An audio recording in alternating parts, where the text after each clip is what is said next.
That's right, everyone, he's back. Pork the Pig.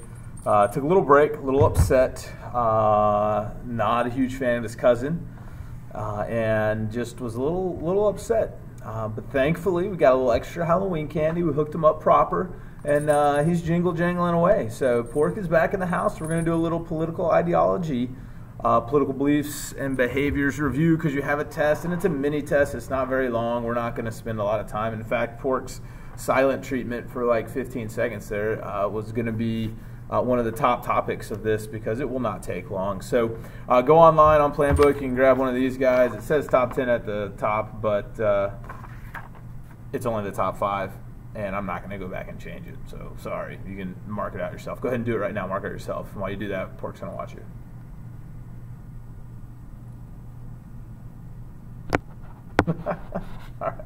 All right. Political culture. I'm not going to spend much time on it. Political culture is just a wide set of beliefs that all Americans can agree on. So we don't agree on a lot, but we do agree on this, that America is founded on freedom, liberty, equality. We just can't decide and agree on the definition of those things, but we all agree that we should have liberty and equality in America. And if you don't believe that, that is not part of our American culture. So the political culture is just a wide set of beliefs that everyone can agree on. But when we start talking about ideology, we start realizing that freedom to one group may not be freedom to another, equality to one group may not be equality to another group, and that's where we differ, and that's where we have a lot of conversations. And those conversations are built on our ideology, but we've got to figure out how we get that ideology. And it's through this thing called political socialization, which is your second topic. Political socialization is just the process in which one acquires their political beliefs and behaviors, or the process of how those get passed down from generation to generation. That is a huge. Is it huge? Yep. Is it huge? Super huge.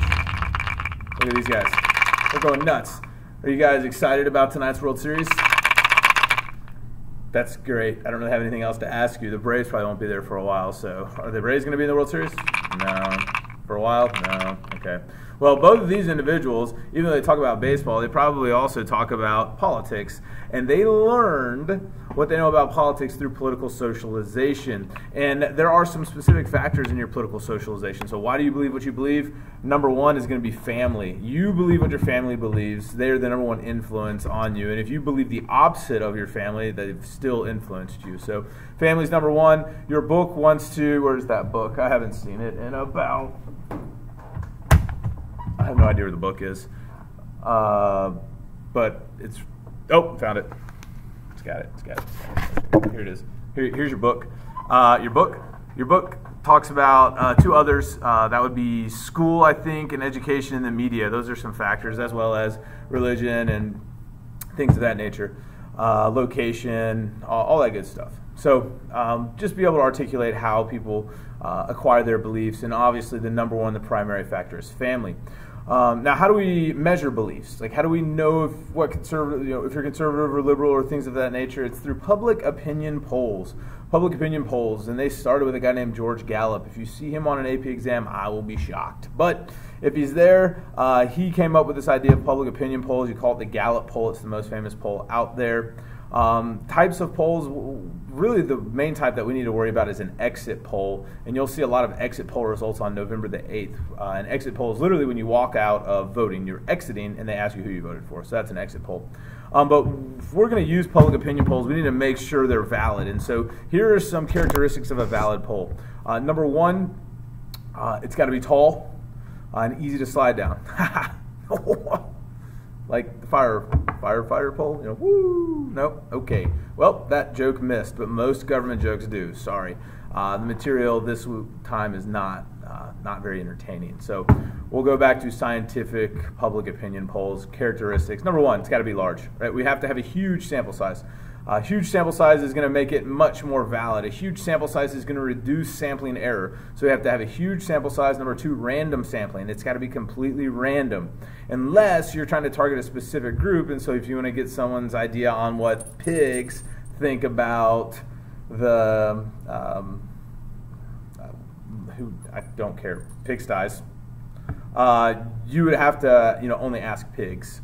And it would still have to be random, but you would definitely want, Pork would find a way to get in on this because he loves a good pigsty. Look, he's still a little dirty.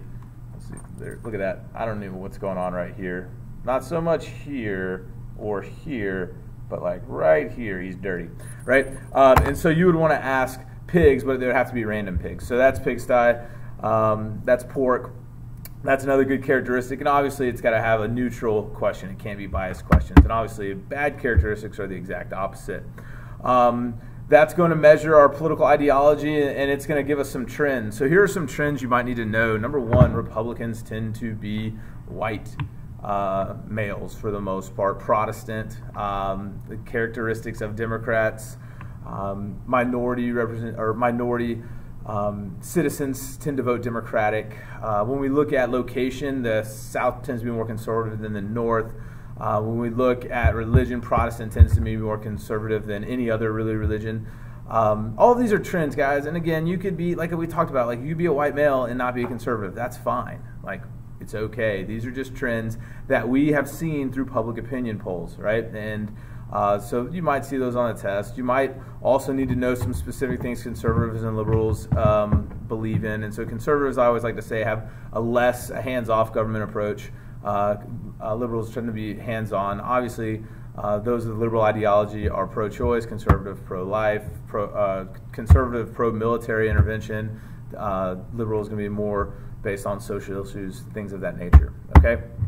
Last but not least, we differ on beliefs, right? We have a huge conservative, liberal, we're really different. We're really polarized right now, especially with this election. But there's one thing everyone can agree on, and that is we don't trust the government. We don't trust the government. And so we need to know why we don't trust the government. 80% of Americans don't trust our government, which is not great. So why do we not trust the government? 3 reasons I would use. Number one, scandals. Watergate is a great example, but scandals. We had a president tell people to go break into something. That's not good. He resigned. He was going to be impeached, and he would have been in jail, and we did not like that. We don't like our presidents breaking laws. Go figure. We have a really high expectation level for them. Don't break laws and you'll be all right. So that's one. Number two would be cost of elections, especially when the economy's bad. We're spending billions of dollars on an election and the economy's bad. And people don't like the fact we spend a lot of money on elections. They don't like the fact that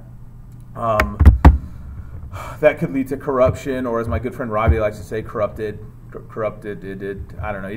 He made up a word today. Robbie, I appreciate you making up words. That's awesome. I'm going to try and find a way to put that on the test. And last but not least, we don't trust the government because they don't do anything, and that's called gridlock. And gridlock is created through this thing called a divided government. A divided government is when the president is one party and one house of Congress is another, and they don't do anything. There's gridlock. It's so polarized that Congress will write a bill, president will veto, president will suggest something, Congress won't ever write it, and so they're just completely off, and they don't work together, and nothing happens, and that frustrates us greatly. So, sorry, this was really, really long for what it was. This is not that difficult of a test. 30 multiple choice questions on Friday and an FRQ tomorrow. Good luck. If you have questions, you can email me, and I'll try and get back to you. But I'll see you later, and thanks again. Look at him. He's back.